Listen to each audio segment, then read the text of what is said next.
भी देवी की आराधना का एक स्मरण का सुख है महाराज। ज्योत का विधान है, नवरात्रि में देवी की ज्योत लगती है, अखंड ज्योति लगती है, जवारे बुआए जाते हैं, कलश लगता है। ज्योत का भी विधान है, जिसके यहाँ दिया अखंड जलाया जाता है, अगर वो दिए की लो, दिए की बाती अगर दक्षिण दिशा की होती है तो उसके घर में साल भर में एक घात जरूर होती है।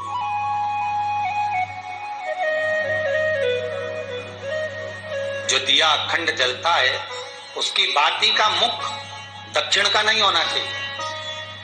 अगर आपने देवी भागवत का स्मरण करा हो, देवी भागवत को अगर सुना हो, तो देवी भागवत में स्पष्ट किया गया कि पूर्व की ओर मुख करा हुआ दिया, अर्थात पूर्व की ओर ज्योत जो जलाई जाती है वो संपदा की वृद्धि करती है। पश्चिम की ओर मुख कर कर जो ज्योत लगाई जाती है महाराज वो वैभव को देती है, और उत्तर की ओर जो मुख कर कर ज्योत जलाई जाती है, उत्तर की ओर जो ज्योत का मुख रहता है वो आयु की वृद्धि करती है, घर में अकाल मौत को रोकती है।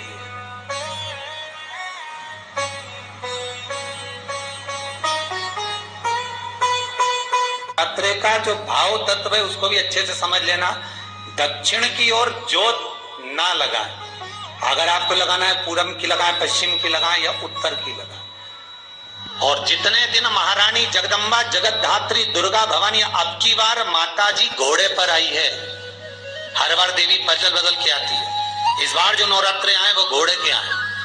तो घोड़े पर जो देवी जी आती है वो समृद्धि को देने वाली आती है, लक्ष्मी की वृद्धि करने वाली आती है। जैसी घोड़े की रफ्तार होती है उस रफ्तार से लक्ष्मी घर में आती है। तो ये मत सोचना कि कोरोना महामारी ने हमको नीचे गिरा दिया या कोरोना महामारी ने रोक दिया, कमाई के स्रोत रोक दिए, धन रोक दिया, चिंता मत करना। मेरी माँ जगत जननी दुर्गा भवानी अब की बार घोड़े पर आई है, साल भर में इतना धन दे देगी कि आपने पीछे के 4 साल में नहीं कमाया होगा, इतनी मेरी माँ भंडार भर देगी। ये घोड़े पर आई है, कोई साधारण नहीं हो सकता। देवी भागवत में स्पष्ट किया गया, जब जगदम्बा मगर पर आती है उसका भाव अलग है, और जगदम्बा जब हाथी पर आती है उसका भाव अलग है, और जगदम्बा जब घोड़े पर आती है तो जगत को समृद्धिवान बना देती है, वैभव में कमी नहीं आती। अभी भले दुनिया के लोग अभी रोते हैं कि पैसा नहीं आ रहा, कोरोना महामारी ने सब तोड़ दिया, रोक दिया, पर चिंता ना करना, मेरी माँ अगर घोड़े पर आई है तो उसका सुख आपको जरूर मिलेगा। एक जरा सी मिट्टी की दुकान भी अगर आप खोल कर बैठेंगे तो चांदी और सोना के बराबर कमाएंगे, इतना धन देगी वो माँ, साधारण नहीं है मेरी माता। तात्विक सुख का आनंद देने वाली, लाभ तत्व प्रदान करने। और नवरात्रि में भी अगर आपकी कोई कामना है, आपकी अगर इच्छा है, आपका मन है, तो जगत जननी की आराधना करो। पति और पत्नी में अगर क्लेश है तो जगदम्बा के मंदिर में मक्खन चढ़ाओ, प्रेम बढ़ जाएगा। आपको लगता है कि पति कोई अन्य स्त्री से लगा हुआ है या परिवार टूट रहा है, तलाक तक पहुंच गया है, तो माता के मंदिर में आप ध्वजा लगवाइए, उस ध्वजा पर मक्खन लगाकर लगवाइए, आपको लाभ मिले। महाराज, यदि आपको लगता है कि बच्चे बहुत ज्यादा अपशब्द बोल रहे हैं, मुंह चला रहे हैं और प्रेम नहीं रख रहे, तो माता के मंदिर में लाल पुष्प, लाल चंदन और लाल चूड़ी माँ को समर्पित करिए, प्रेम बढ़ेगा। बच्चा कभी आप जी से कम नहीं बोलेगा, प्रेम की भाषा निकलेगी। माँ जगत जननी की आराधना, जगदम्बा की उपासना। नवरात्रि में 9 दिन में से कोई एक दिन ऐसा ले लो जिस दिन कन्याओं का भोजन कराओ, साथ में उनको लाल चुनरी ओढ़ाओ, या कोई लाल भोला सब दुख काटो महाराज। 9 दिन में एक दिन अगर घर में ज्यादा बीमारी फैल रही हो, कोई ना कोई बीमार पड़ रहा हो, तो 1 लोटा पानी सुबह स्नान कर कर घर के चारों तरफ घुमाकर नीम के पेड़ के नीचे नवरात्र में डाल देना। महाराज 3 या 4 दिन लगेंगे, आराम लगना चालू हो जाएगा, घर से रोग दूर हो जाएगा। शिव महापुराण की कथा कहती है, देवी भागवत कहती है कि माता का 9 दिवस तक स्थान नीम के पेड़ के नीचे रहता है। इसलिए आज भी दक्षिण दिशा में देवी की मूर्ति नहीं बिठाते, नीम के पेड़ को साड़ी पहनाते हैं, नीम के पेड़ का ही मांग भरकर मंगलसूत्र पहनाकर नीम के पेड़ का ही श्रृंगार होता है और नीम के पेड़ की ही पूजन होती है। दक्षिण दिशा में माता की मूर्ति विराजमान नहीं करते नवरात्र में नीम के वृक्ष की पूजन करते, क्योंकि देवी भागवत में स्पष्ट कहा गया, नवरात्रि तक मां जगत जननी जगदम्बा 64 योगिनियों के साथ में नीम में विराजमान हो जाती। 64 योगिनी। घर के अंदर बैठकर आप 27 मनके की माला जप रहे हो, घर के अंदर बैठकर 30 मनके की माला जप रहे हो, घर के अंदर बैठकर 108 मनके की माला जप रहे हो। आप जितने भी मनके की माला घर के अंदर बैठ रहे हो और जप रहे हो, उसका पुण्य आपको प्राप्त होगा, मना नहीं है, मिलेगा। पर रुपये में से 54, रुपये में से कितना मिल रहा है? 54, 25%। वही माला आप किसी मंदिर में, देवालय में, तीर्थ में जप रहे हो, उसका पुण्य मिलेगा केवल आधा, 50%, मात्र 50।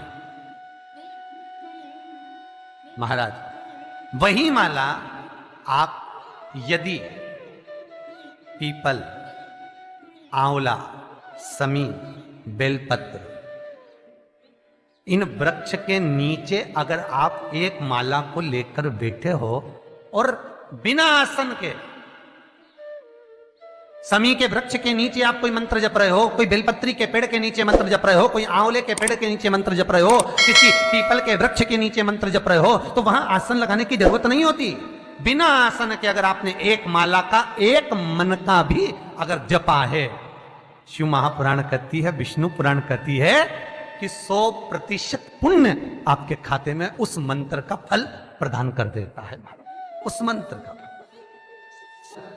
शिव महापुराण की कथा, लिंग पुराण की कथा, विष्णु पुराण की कथा, पद्म पुराण की कथा कहती है कि किसी वृक्ष के नीचे, जिन वृक्षों का गुणगान हमारे शास्त्र करते हैं, जिन वृक्षों का गुणगान हमारी पुराणे करती हैं, उन वृक्ष के नीचे अगर एक मंत्र का मन का भी फेरा जाए तो उसका पुण्य हजारों गुना प्राप्त हो जाता, आप रूप प्राप्त होता अपने आप।